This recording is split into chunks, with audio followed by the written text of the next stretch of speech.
Welcome back, everyone. All right, let's dive right back into this explainer. If you were with us for part 1, you'll remember Daniel. He was, well, entirely paralyzed by this idea of the perfect time, right?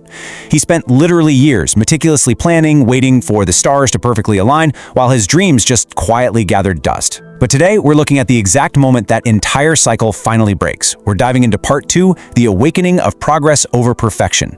So take a deep breath with me, and let's step right into the very next morning of Daniel's life. Section 1. The day everything changed. So the very next morning, Daniel did something he hadn't done in years. He completely stopped making plans, and he actually started taking action. He walked right over to a shelf and pulled down this old notebook that had been collecting dust for nearly 20 years. When he opened it up, the pages were completely yellowed with age. But his dream, it was still alive in there. Section 2. Action over perfect planning. He picked up a pen and he just wrote one new sentence. And then he wrote another. And you know what? It was terrible. It was far from perfect. But in that moment, he realized this absolutely crucial shift. Chasing perfection had paralyzed him for decades. Now, he was chasing progress. He was finally taking imperfect, messy forward steps. And he didn't stop there. That very afternoon, he started reclaiming those postponed dreams. He went online and signed up for a business course.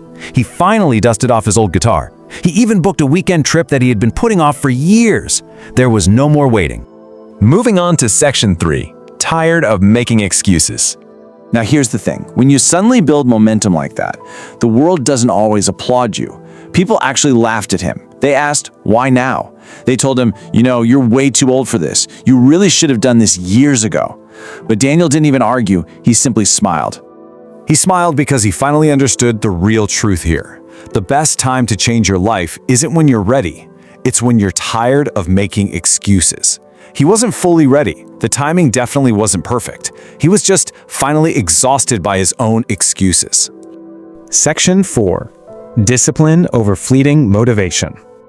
So, as weeks turned into months, his book actually grew, chapter by chapter, and his confidence started returning step by step. Now, sure, some days he failed, and some days he really just wanted to quit. But the difference now? He no longer waited around for motivation to strike, because feelings fade, right?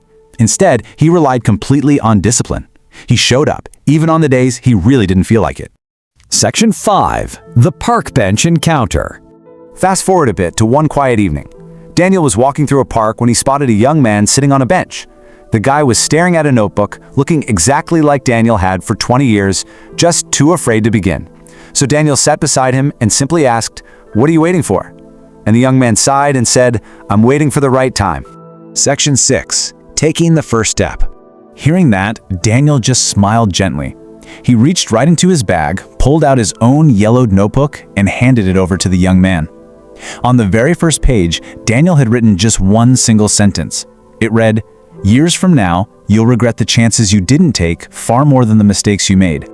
The young man looked up, and you could see his eyes just filling with determination. He stood up, and he took his very first step. And as Daniel watched him walk into his future, he knew this profound truth. One single decision can change an entire lifetime. But as we wrap up this explainer today, I have a little secret for you. Daniel's journey isn't quite over yet. As incredibly powerful as this moment was, his greatest lesson is actually still waiting for him, and we'll be breaking all of that down in part 3. Until then, though, I want to leave you with a thought to really carry with you today. What imperfect action are you finally going to take? Stop waiting, stop planning, and just start doing.